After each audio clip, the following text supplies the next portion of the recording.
So thank you everyone for joining this presentation today. Well, the work that I'm going to talk about is framed under the umbrella of retrieval. That's why I'm choosing a golden retriever for this. But the thing is, yeah, hopefully. But the thing is, I think because it is retrieval, it could also be a lot of stuff, which again made me research in a batch of things during the process or the project, let's say. So the main idea, first of all, by the way, the slides are basically the ones I'm using from the CINDERELLA. So that was why the template is like this. Nonetheless, the main thing, at least in the scope of our work, because it's already based on medical, is the fact that I'm a doctor, and there are a bunch of patients that either I did some surgery or someone else did. And as a doctor, I want to perform a surgery. I want to do an operation on a patient. And my idea is that if I'm going to do that, what would be the outcome of this patient? So there are ways to improve that technology, which is called morphing, which another colleague of us, Retrieval is also doing. But the problem of that is, okay, there are a lot of assumptions in it. And the methodology and the data is like, the methodology is very data hungry. Even though it's very interesting, and I think it's like the next level. But in terms of the retrieval, the main idea is that, okay, so if I'm going to do the surgery, what was the previous patient who undergone the same operation, and it was the most similar, what I took my current patient, and what would be this patient's future based on that, right? So I'm going to find the most similar case. So that's basically the main idea. And of course, it's framed on similarity. But then the problem also starts. Okay, if it was a similar cat, if it was a similar dog, if it was a similar building, there are a lot of data sets and there are a lot of like internally understood patterns that most models already learn, right? But our case is like breast cancer, more like the aesthetic one. So at least for our work, the models are almost untrained, let's say. They haven't seen something like this. So this is the first challenge. And the second challenge, which like when I'm talking about, what I perceive as similarity is not what a medical person or someone who is a clinician perceives as similarity, right? And even though I'm looking for similarity, I'm also trying to understand the outcome. So it's not generic similarity. Maybe if I'm going through a mastectomy, for example, the patient, what happens is that there would be a lot of changes to the breast, right? So maybe the outcome would be very different from what was the initial stage. So the similarity to the previous patient will differ, right? So there are a lot of parameters like this that makes the work a little bit different from like baseline similarity. So that's also some problems that clinicians have. The next thing is, of course, the data sets are always growing. So the algorithm needs to be optimized in that case. And I think just to generalize the main idea. So the pipeline is quite, I think it's probably one of the easiest ideas that could come to my mind or anyone's mind. So if I want to train for image retrieval, I need to somehow teach a model the similarity that I'm looking for, not the similarity that the model is not. Okay. Here is a circle, so I'm looking for a circle with this like this. Here is a frame, and I'm looking for a frame like this, a general similarity. So to do that, first the image, we basically, more like an info form, we basically organize our data set, and of course, it's not the whole data set, it's not more limited version. Everything, all the images, all the personal information are first organized into something that we call catalogs. So what are these catalogs? So in each catalog, there was a solution that was asked for this patient, what could be the most similar outcome? And the clinicians basically gone through like 20, 30 already similar images. And basically, when I'm saying already similar images, it's basically calculated by some random images and some images that were already obtained based on the generic similarities. So the clinicians were asked to let's organize the samples as the highest, the lowest similarity as ranks. And the clinicians did that. And so we're going to have like a catalog of information that basically aligns, hopefully, with what the clinicians perceive as similarity. And then the first idea, before even we run through images, was like height, weight, rock size, and general information. So with those information, the easiest way was distancing, and or a better version if you like. And then a smaller enough we can understand based on height, weight, and general information what we can see. And they basically predict the feature vector, look into a triplet loss, which I'm going to go into a little bit more. And then based on what I'm going to have, I'm going to understand and I'm going to impute the sample. So in essence, what I'm doing is having the graph loop, having a small enough p, or even a distancing. So based on the vector of my information, I'm going to find out the least distant, and I'm going to generate that. If I'm going to do that,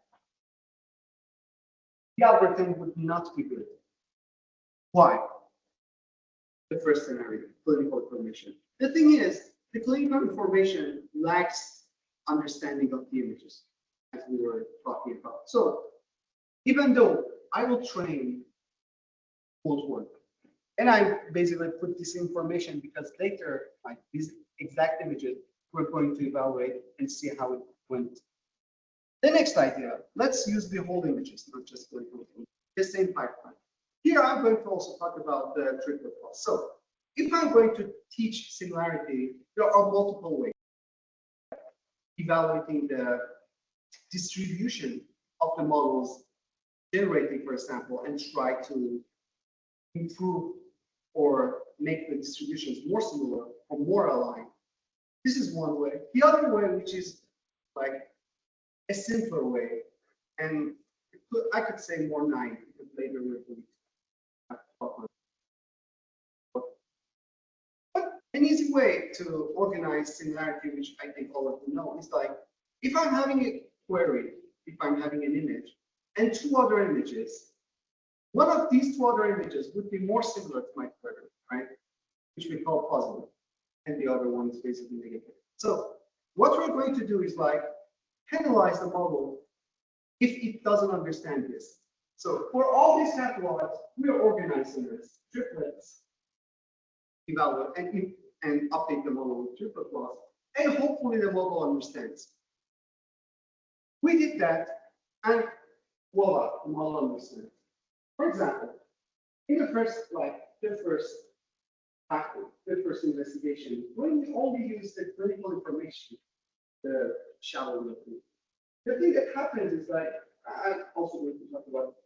The thing is, the model will never show the image. So the upside, like this side images, are just based on probably pose. For example, for the first image, I think the model mostly captures the pose.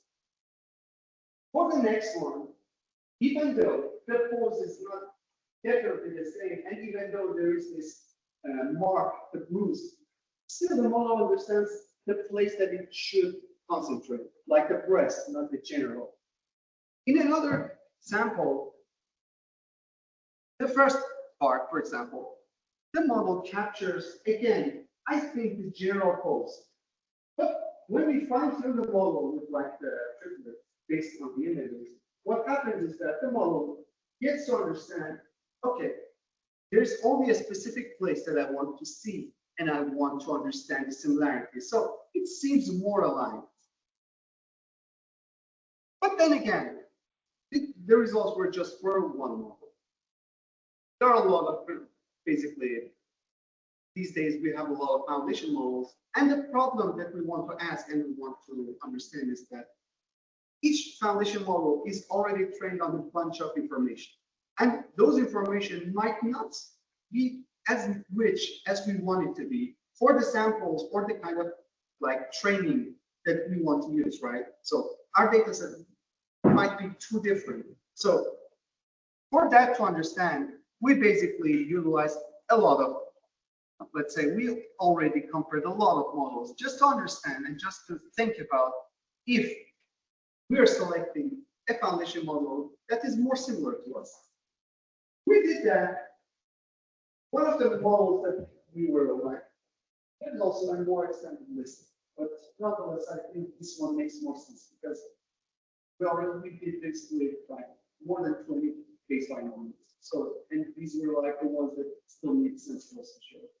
And what we realized was that no model is like very good for like what. So we already see two results.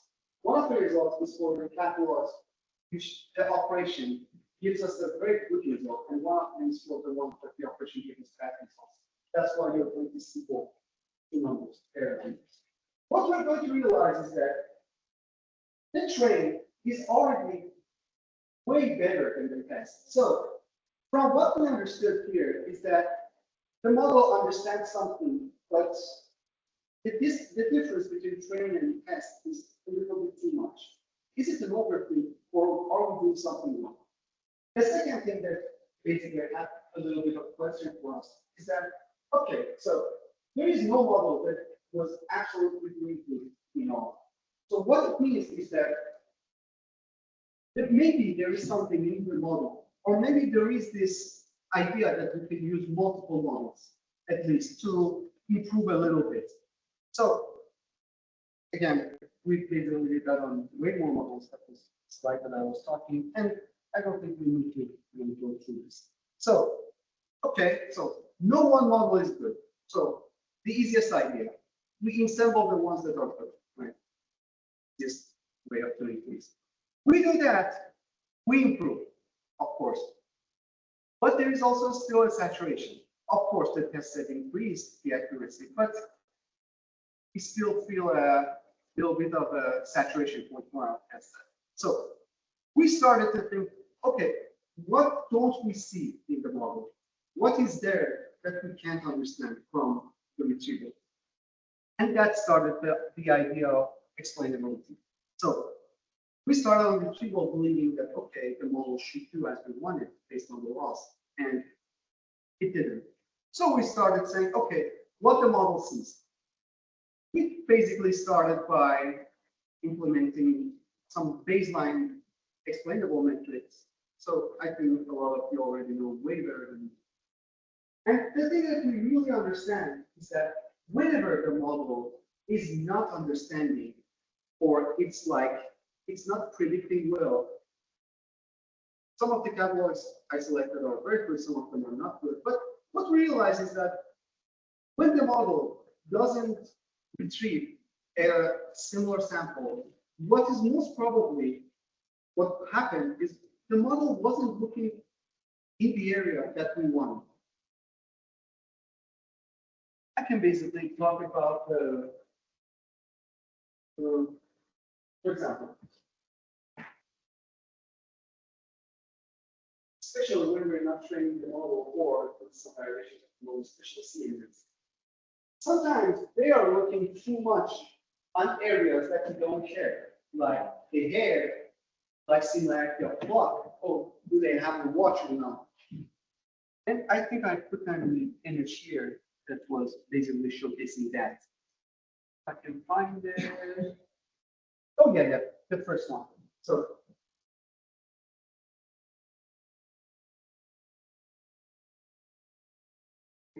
here. This was miscalculated.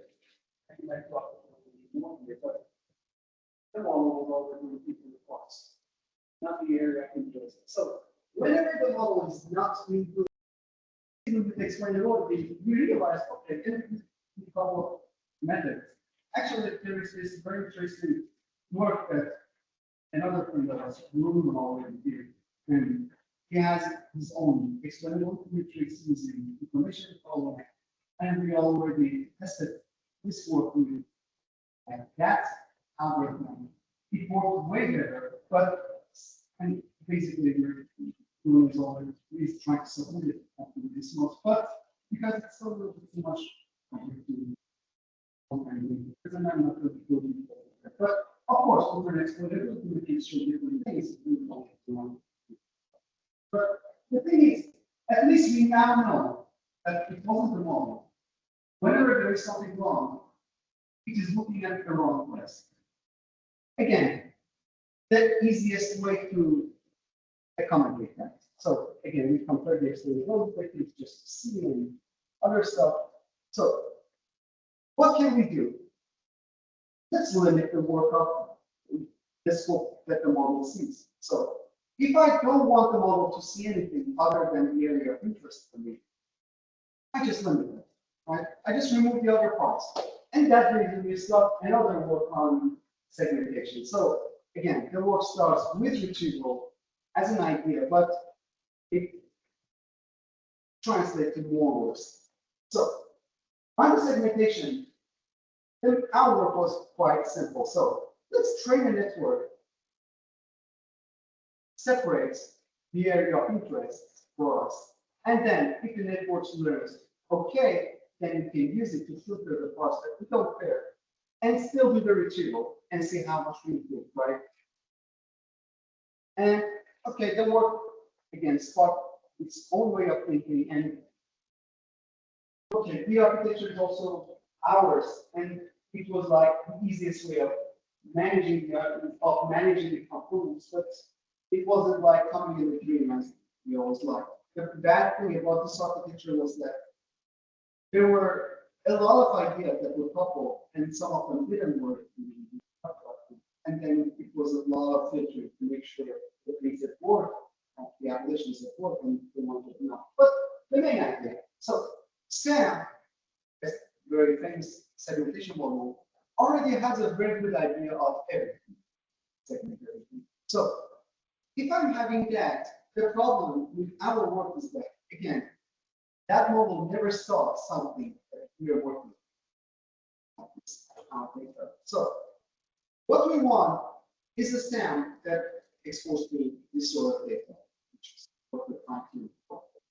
But the amount of data we have labeled is pretty much low, like we only trained with 80 samples. So we see we have a very good model, we have a very few samples.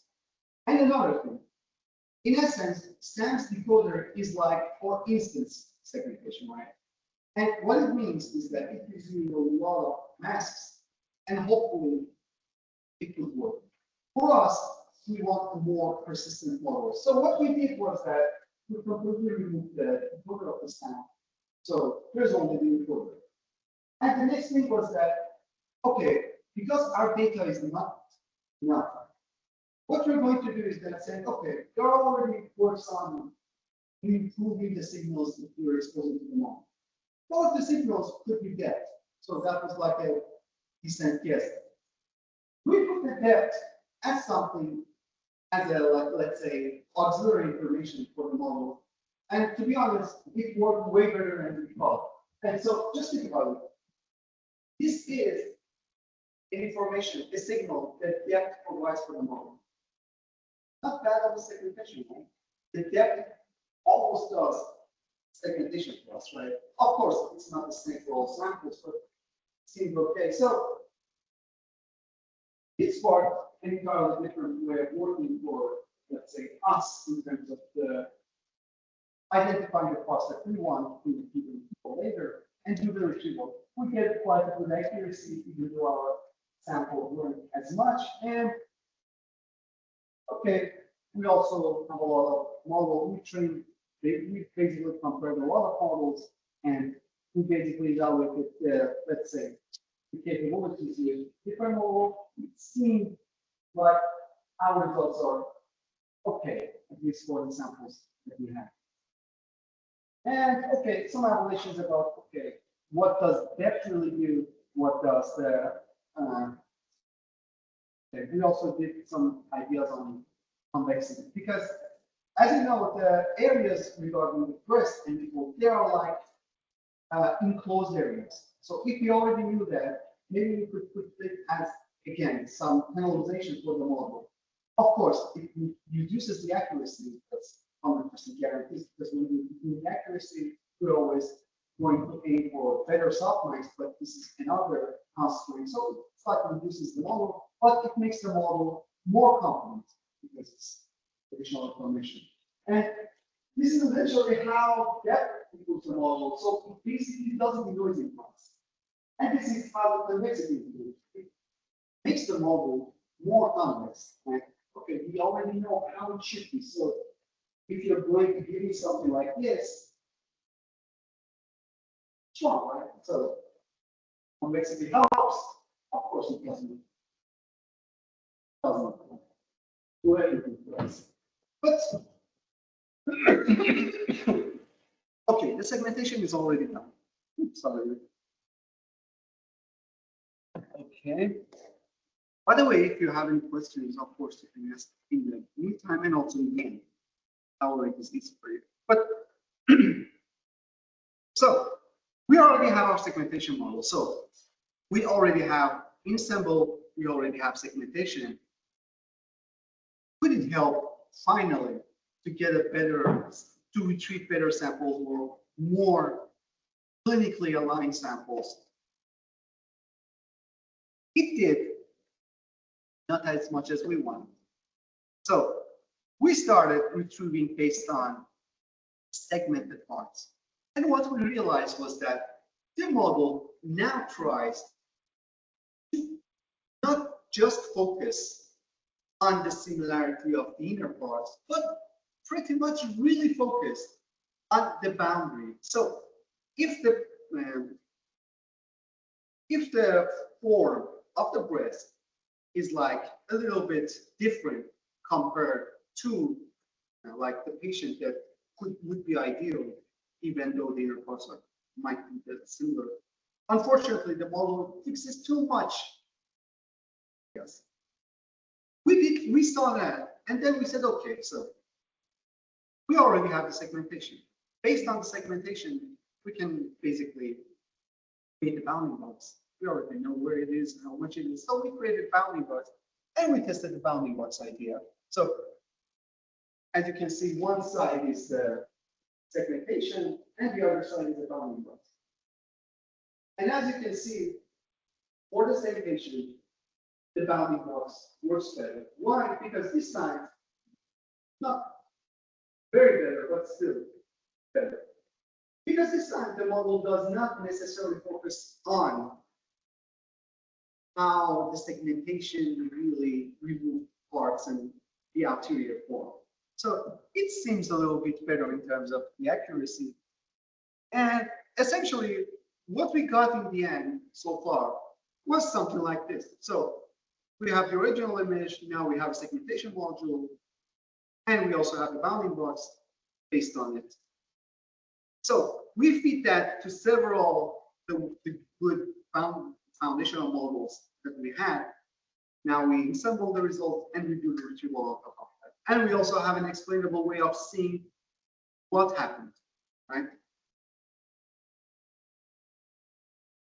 So with that in mind, like we were at that pace of work, and we basically started to do the first review on, okay, retrieval methods. I'm not exceeding the time that I need to talk, right? Okay. So the next part of the work, in the middle actually, is that we are already following through this work, and then we started looking into, okay, so we're doing okay-ish, let's say. But what are other people doing, right? So maybe I'm doing something wrong. Maybe there are better ways. At least the main idea was that. This paper that we did wasn't just on retrieval. Retrieval was a part of it, but we started working to see how other people do the retrieval, especially on the medical area. And what we realized essentially was a very biased scenario of study.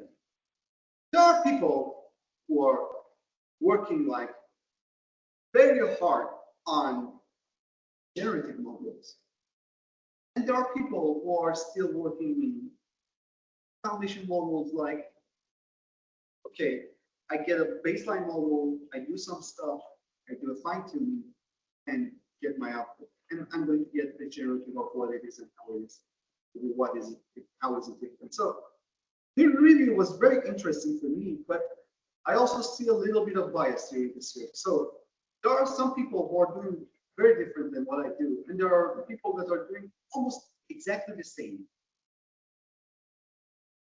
And essentially that makes the ladder of the work on retrieval slightly hard. And the works I'm referring to are works on RAG, if you already know, retrieval augmented generation, and like the multimodal variations, multimodal RAG. And these days are more like graph-based multimodal RAG. So there are people who are working on that department, which is like very fancy. They seem to have very good results. And there are people who are working like foundation models, like what we did.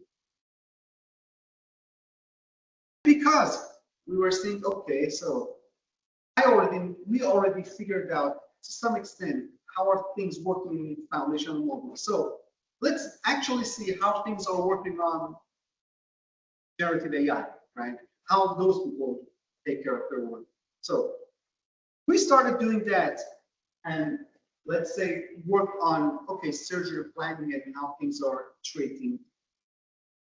And essentially, it's like a bigger landscape than retrieval, but to be honest, each of these methodologies could be framed as a retrieval. So we can retrieve clinical information, we can retrieve patient similarity, right? Question answering is a retrieval based on a repository of information we already gathered. So could be framed as retrieval to some extent. So we studied those works to see how we can integrate.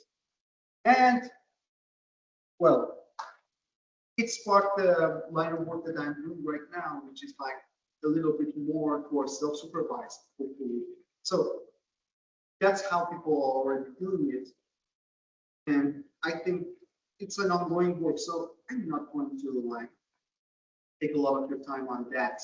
At least maybe next year I'm going to talk about iterations on that. But we also see some works, very few works, on another way of retrieving, which was collaborative, right? So on the collaborative side, things were different. And you might say, okay, how is this different from what you do? Of course. The thing is, when we were starting the work on the retrieval, our pipeline, I have an image. I'm going to create an embedding, and I'm going to create an embedding for all the images, and I'm going to search for the one that has the closest distance, right? Or the least distance. And what I'm going to evaluate is the distancing, right? This problem, this exact problem, could be framed as a score matching. So if I think of all the query images as users, and all the other images that I want to find the most similar as items, and create a very big user item matrix. What I'm going to see is for each user, I only have very few similar, let's say, very few similar annotations because of the clinicians, right? For example, I know that patient A and C and D are similar, and how similar they are because of the clinicians ranking. But for 200 others, the idea of collaborative is how to estimate that. So instead of similarity, we're estimating a score. If the scores are close, it means the model understands their similarity. The same way that Netflix does, the same way that Amazon does, blah, blah, blah. So if I'm going to do that, there are also another way of techniques, which are start from matrix factorizations up to neural networks and neural collaborative.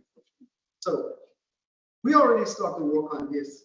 Again, the results seems okay-ish compared to content-based right now. But again, we're trying to improve. The good thing about this methodology is that we really don't need to go through updating a foundational model. A foundational model could give us series of, let's say, a vector feature, a feature vector. If I have that feature vector, I'm going to create this matrix by these feature vectors. I don't need anything else, which to some extent is a good way of thinking because it is slightly more independent, right? But again, hopefully next year I'm going to talk about this more. Another way of doing things, finally. So, as I told you, people are starting to work on self-supervised foundational models, which is very good. But from the works that I find, at least, not necessarily on breast cancer, not necessarily on aesthetics or surgery planning on breast cancer, is that the works that have hair, image, and text are performing very well.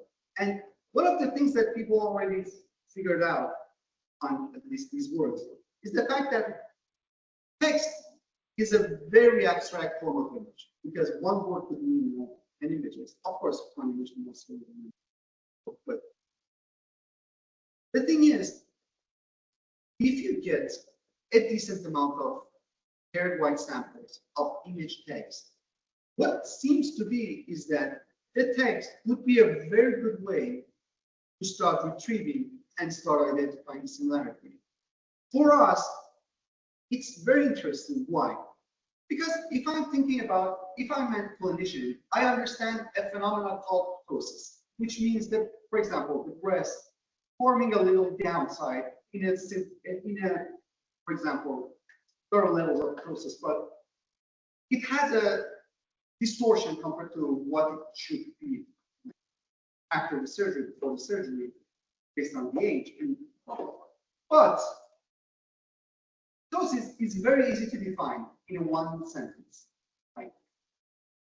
With several text labels and images, I think a model could clearly understand ptosis.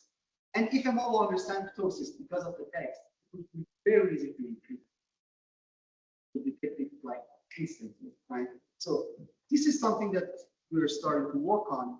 Of course, the regional bias that we were talking, there are also ways that, again, there's also another work that I'm doing right that I'm talking with Bruno. So information theory is also another good way of ending the regional importance besides just explanations.